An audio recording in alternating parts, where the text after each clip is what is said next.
ಬಸವಣ್ಣ, ಇಲ್ಲಿರೋ ಜನಕ್ಕೆಲ್ಲ ಆಶೀರ್ವಾದ ಮಾಡಣ್ಣ. ಹಂಗೆ ಕೋಲೆ ಬಸಪ್ಪ, ನಿನ್ ಬಸನ್ ಕೈಲಿ ನಮ್ಮ ಆನಂದನ್ಗೆ ಆಶೀರ್ವಾದ ಮಾಡ್ಸು, ನಾನು ನಿಂಗೆ ಕಾಸು ಕೊಡ್ತೀನಿ. ಬಸವಣ್ಣ, ಅಯ್ಯಯ್ಯೋ. ಅಯ್ಯ, ಅದ್ಯಾಕೆ ಹಂಗೆ ಎದುರ್ಕೋತ್ಯಾ? ಚೋಟುದಾರ ನಾನೇ ಎದುರ್ಕೊಳ್ದೆ ನಿಂತಿದ್ದೀನಿ. ಯಾಕೆ ದೊಡ್ಡವರಾದ್ರೆ ಹೆದರ್ಕೋಬಾರ್ದಾ? ನೋಡು, ನಿನ್ ಮನ್ಸಲ್ಲಿ ಏನಾದ್ರು ಆಸೆ ಇದ್ರೆ ಕೇಳ್ಕೊ. ಬಸವ ಆಶೀರ್ವಾದ ಮಾಡಿದ್ರೆ ಅದು ಈಡೇರುತ್ತೆ. ಏನಂತ ಕೇಳ್ಕೊಳ್ಳಿ? ಒಳ್ಳೆ ಹೆಂಡತಿ ಸಿಗ್ಲಿ ಅಂತ ಕೇಳ್ಕೊ. ಹೆಂಡ್ತಿನ? ಬಸವಣ್ಣ, ಇವ್ರ ಆಸೆ ಈಡೇರ್ಲಿ ಅಂತ ಆಶೀರ್ವಾದ ಮಾಡಣ್ಣ.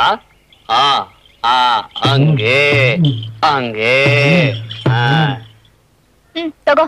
ಏ ಕೊಲೆ ಬಸಪ್ಪ, ಈ ಬಸವಣ್ಣನ ಕೈಲಿ ನಮ್ಮಮ್ಮ ಅವ್ರಿಗೆ ಆಶೀರ್ವಾದ ಮಾಡಿಸು. ಆಶೀರ್ವಾದ ಮಾಡಕ್ಕೆ ನಮ್ ಬಸವಣ್ಣಂಗ್ ಕಾಸು ಕೊಡ್ತಾರಾ? ಜುಜ್ಬಿ ಕಾಸೇನು? 100 ರೂಪಾಯಿ ಬಿಸಾಕ್ತೀನಿ, ಆಶೀರ್ವಾದ ಮಾಡ್ಸು. 100 ರೂಪಾಯಿ? ಬಸವಣ್ಣ, ಅಮ್ಮವ್ರಿಗೆ ಆಶೀರ್ವಾದ ಮಾಡು.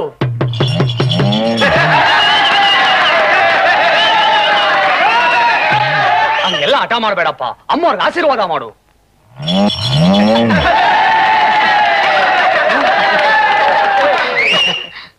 ಏಯ್, ಯಾಕೆ ನಗ್ತಾ ಇದೀಯಾ? ನಗದೆ ಇನ್ನೇನು ಅಳಬೇಕಾ? ನಾನ್ ಯಾರು ಗೊತ್ತಾ? ಓಹೋ, ಗೊತ್ತಲ್ಲ. ಯಾರು? ಗಂಡಸಿನ ಹಾಗಿರೋ ಒಂದ್ ಹೆಣ್ಣು.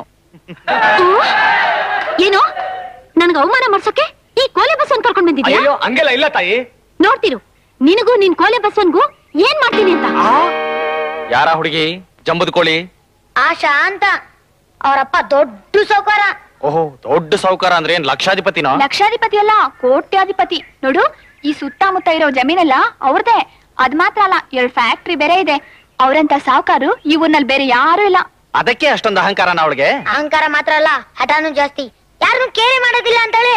ಯಾರ ಮೇಲಾದ್ರೂ ಕೋಪ ಬಂತು ಏನ್ ಮಾಡ್ತಾಳೆ? ಕೊಂದ್ ಹಾಕ್ಬಿಡ್ತಾಳ? ಕೊಂದ್ ಹಾಕಲ್ಲ, ಕೊಂಡ್ಕೊಂಡ್ಬಿಡ್ತಾಳೆ. ಅವಳೊಂದ್ಸರಿ ಕುದುರೆ ಮೇಲೆ ಬರುವಾಗ ಅವಳು ಕುದುರೆ ಮುಗ್ಗರ್ಸಿದ್ದಕ್ಕೆ ಅಲ್ಲಿರೋರೆಲ್ಲ ನೋಡಿ ನಕ್ಬಿಟ್ರಂತೆ. ಆಗ್ಲೇ ಅವಳ ಅಪ್ಪನ್ಗೆ ಹೇಳಿ ಅವ್ರನ್ನೆಲ್ಲ ತಿಂಗಳ ಸಂಬಳದ ಮೇಲೆ ಮನೆ ಬಾಗ್ಲ ಕಾಯಕ್ ಇಟ್ಕೊಂಡಿದ್ದಾಳೆ. ಅವಳು ಒಂಥರ ಹೆಣ್ಣು ಹುಲಿ. ಸಮಯ ಬಂದ್ರೆ ಹುಲಿ ಕೂಡ ಗಿಲಿ ಆಗುತ್ತೆ.